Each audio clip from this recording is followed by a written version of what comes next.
executive privilege?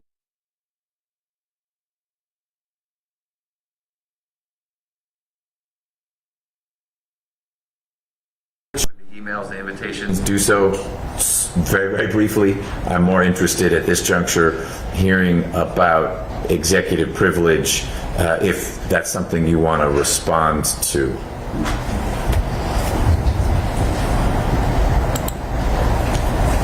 Very briefly, Judge. That always makes me nervous. Well, no, it Not just from you. It just has become abundantly clear to the state that Mr. McAvoy is going to respond in a manner that he gets across a message that's not even relevant. The court has consistently stated to Mr. McAvoy and our side that the court is not interested in hearing certain aspects of even the pleadings. Mr. McAvoy has ignored that, as he has done throughout this process. He's ignored our communication. He's ignored clear communication to him because he wants to drive the way that the state is proceeding with its investigation. Mr. McAvoy clearly is not in favor of the state electing to not move forward with a interview outside of the grand jury process or the special purpose grand jury room. The state is elected to do that. That is not Mr. McAvoy's call. That rests solely with the district attorney, and the district attorney has made that decision through the power of the special purpose grand jury. Mr. McAvoy starts to talk about an email exchange between the two sides, which the court has clearly stated it does not have an interest in, and we will not go there. However, Mr. McAvoy made specific reference to his email, and I'd like to address that briefly here. In Mr. McAvoy's email, he outlines requirements. He said, these are the requirements for our client to come and sit and speak with you. One of the requirements is we are to get in advance, well in advance, each and every question that's to be asked. Well, that's not his call, and that's not the state's position. The state's position was that his client would come in and speak in front of the special purpose grand juries, just as a host of 30 plus other witnesses have done. That's all.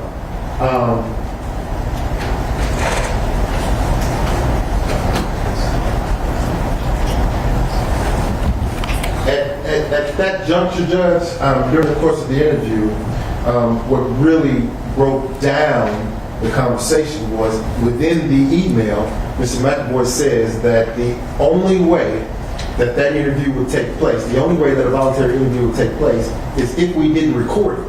Well, our intent was to record it so that the special purpose grand jury could see and hear for themselves what the testimony was accurately. Well, that's an issue. If we can't record it to show the special purpose grand jury accurately what was reflected during the course of the questioning, then it becomes too much of a control issue. Mr. McAvoy was attempting to control our efforts to ascertain the information that we were seeking. Now, I did say briefly, that's brief. I'll allow Mr. Wakeford to come and address the other issues in the court. All right, thank you for sharing that. Mr. Wakeford?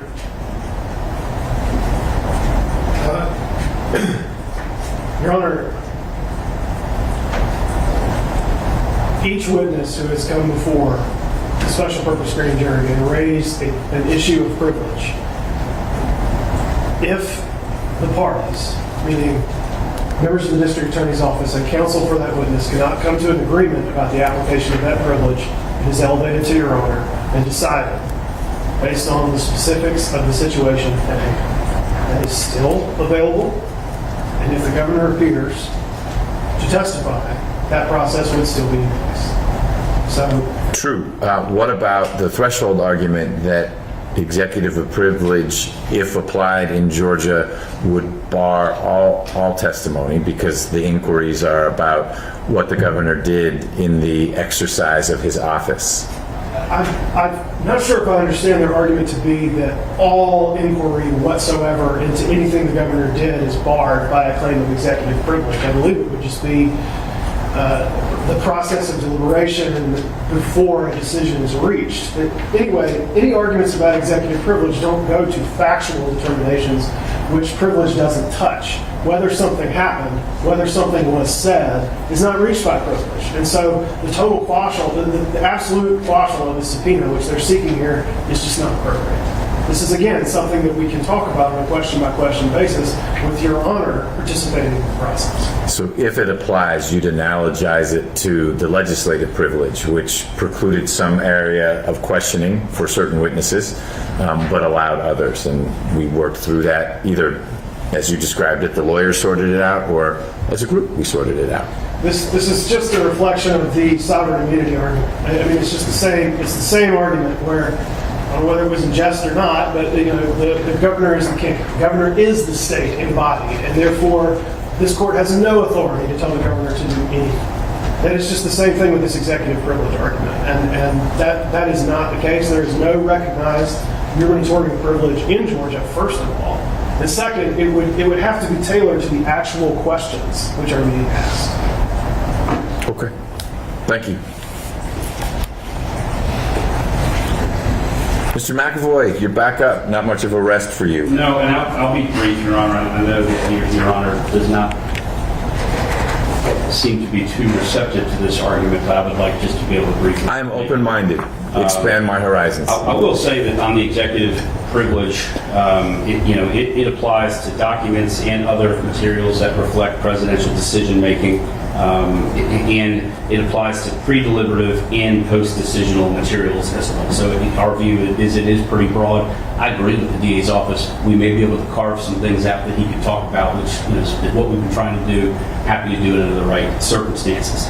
But the problem and the final ground that we believe is appropriate for quashal is because of the significant political impact that this investigation has had on Governor Kemp. The timing of the investigation and its political impact have reached a point, we believe, where it has been violative of existing DOJ, ABA, and national prosecution standards. And they all direct that any political impact should be avoided, quote, such investigative action that could impact the outcome of an election is greatly diminished once voting has concluded.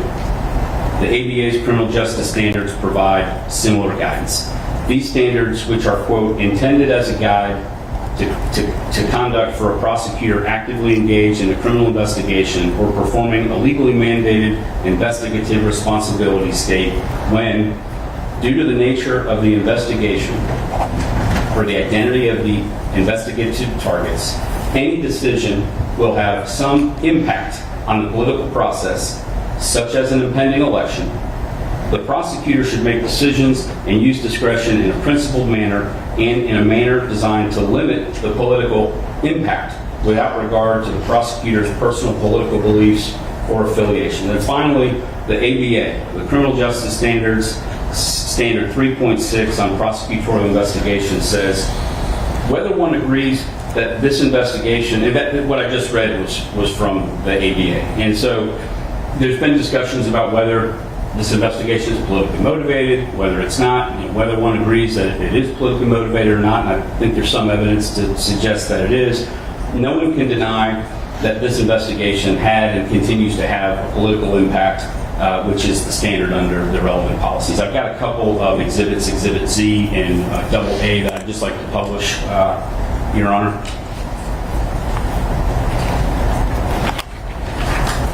And these are just representative examples of what happened out in the world hours after we believe we were forced to file our motion to quash. Okay. All right. So, look, I understand you've got political candidates trying to gain traction with some segment of voters, but as an attorney and not a politician, it doesn't sit well with me, and it doesn't sit well with the policies that I've just enumerated. Obviously, we've discussed and debated, had a very reasonable debate about the refusal to testify, right? I don't think it's because he'll do anything to win an election, right? So, these things happen, as I said, hours, that's 9 p.m. on April 18th. I think we filed our motion around 4:45 that day. It's having a political impact. But what's having that particular impact was the decision to file the motion. And I will do my best to refrain from descending into the political chaos that I know some folks really, really want to talk about, and the pundits can do that. But was not, setting aside the sovereign immunity concerns, and I'm not minimizing those in any way, but setting those aside, would not the path of least resistance, least attention, least political fire from any direction to have been, we agreed on a date. You were available, you had confirmed the governor was available, appear, come in through a secure entrance, leave. It's a non-event. I may be missing it, but because it's in your brief and because you argue, look at this, there's these political impacts, it's not fair, and per all the policies that you correctly cite, DOJ, ABA, et cetera, isn't the answer, how about November 15th to come in for whatever coming in means? Right now, that's not the posture we're in. But Z happened because what had originally been negotiated didn't happen. That's right. Okay. Is that where we are, Judge? I mean, is that where we are in society, in our legal system, where I don't believe anyone should be punished politically or otherwise for the invocation of a legal right or privilege? That's what happened here. We didn't want to be here. We agreed to something. They disagreed. They created a controversy. We had to respond. Who benefits from that controversy? Not Governor Kemp. He doesn't benefit from that. And I don't think it's fair to punish Governor Kemp for invoking a legal right or privilege that, by the way, he doesn't have the authority to waive sovereign immunity. And by raising it, what is he hiding? Judge, we're still a society that's governed by the rule of law, and the district attorney's office is free to pursue any high-profile investigation without fear, but it also must do so without favor and without the threat of impacting our election integrity. That's something Governor Kemp has fought very hard to protect and maintain. And the district attorney's office has said they don't want this to have a political impact. And I appreciate that. And so the easiest thing to do is to kick this down the road 75 days. I mean, Your Honor is well aware of where we are, what state we're in, what race we're facing, and the governor ought not have to suffer political consequences for invoking a legal right. I think the district attorney's office would agree with that. And so it's our position. There's a very simple solution for that. I don't understand why his appearance has always been tied to coming before the general election, but it has. If this investigation is going on till the end of the year anyway, special grand juries impaneled until May of 23, I don't see any significant investigative harm to pushing it. It's consistent with DOJ policies, it's consistent with ABA policies, and that's all we're asking for. Okay. Just before we respond, we got kind of lost in the argument. 2 screens ago, Mr. McAvoy posted an opinion by the Attorney General that specifically referenced criminal investigations and criminal statutes. Well, not 20 minutes ago, the argument was this wasn't criminal. So we got kind of lost in the argument. Is it criminal or is it not? What is their position? Because if it's not criminal, then that slide 2 screens ago would not be applicable. So we're just trying to figure out which side does the court want us to argue. I want you to argue your side, whatever that may be. I noticed the situation that you noticed.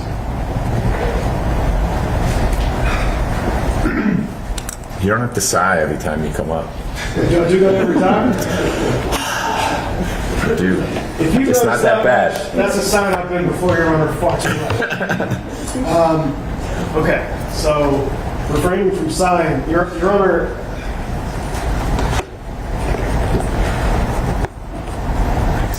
The district attorney publicly stated earlier in 2022 that although this special purpose grand jury was impaneled in May, it would not begin conducting business until June, specifically to avoid public activity in order to avoid interference with the political primaries, which were decided in late May. In those contests, perhaps no one was more visible, for obvious reasons, than the governor's own contest against an opponent whose involvement and opinions about the matters relevant to this special purpose grand jury could not have been more public, more vehement, or more vitriolic if you watch the debate between the two individuals before the governor's primary.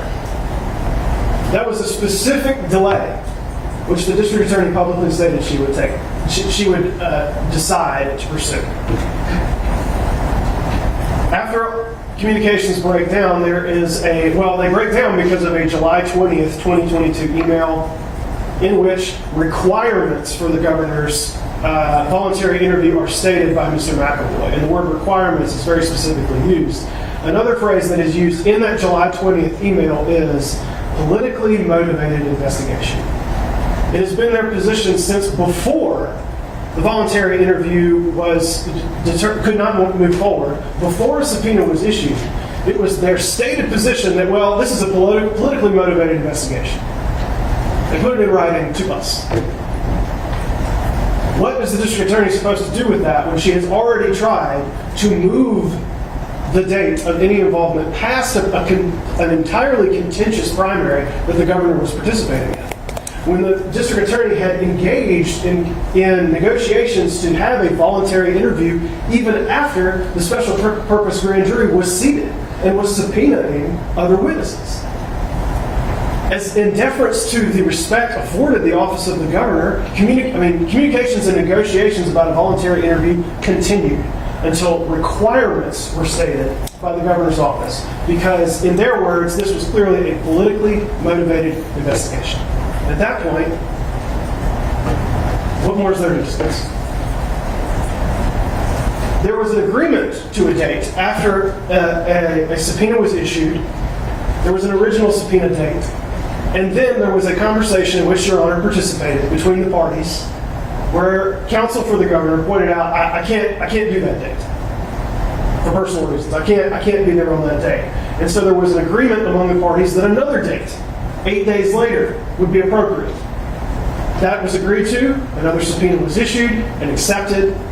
And on the day before that agreed to date of the 18th, they filed this motion. All of these issues existed. All of these positions they have didn't arise in the 8 days, 7 days between when they agreed to a date and they filed their motion. And finally, I think this is very important to understand, where they're saying they're being persecuted for raising this position. Well, they decided to raise it on the eve of a date that they agreed to specifically after requesting that it be moved.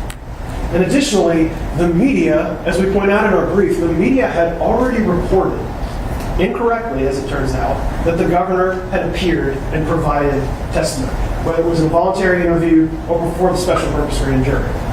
This was reported in the media widely that on July 25th, the governor had appeared and provided testimony. No one from the district attorney's office contradicted that. No one from the governor's office contradicted that. The story was over. There were no statements by anybody else. There was not a firestorm. There was not an eruption of controversy. It was quiet. If the governor had appeared on August 18th,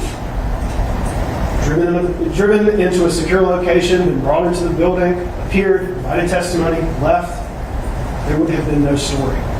There would have been no controversy. There would be no political implications. There would be nothing to talk about, because the story, for the media's purposes, was over. There was no testimony to hear about because it had already happened. But instead, they waited until the day before the governor was supposed to appear, to the date that they agreed to, and then they filed this motion and made public statements about how they could not cooperate at this stage. So, to continually insist that this is a situation engineered by the district attorney's office to the intentional detriment of the governor, it's just not true. The facts before the judge make that clear, and to insist otherwise, well, Your Honor can make your own determinations about the validity of those arguments. That is the district attorney's position as to this. If just come in, we had talked about these issues, even with you that day, there would have been no story because the story was already over. Instead, the Governor's Council created the story by not just choosing to file the motion, but choosing to file it in this way after getting the date that they requested. Thank you. You're welcome. Your Honor. So I don't want to hear any more back and forth about who had what agreement about voluntary interview or not and dates. Okay. I'm now familiar with the timeline. Sure. And of course, none of this impacts sovereign immunity and jurisdiction, but it does go into, if that argument fails, how do we structure things going forward? And I feel very comfortable now that I understand not every aspect of the back and forth, but enough to make some informed decisions. So if there are other topics you want to cover, Mr. McAvoy, in connection with the motion you filed that brought us here in a public setting, I'm happy to hear other topics. Well,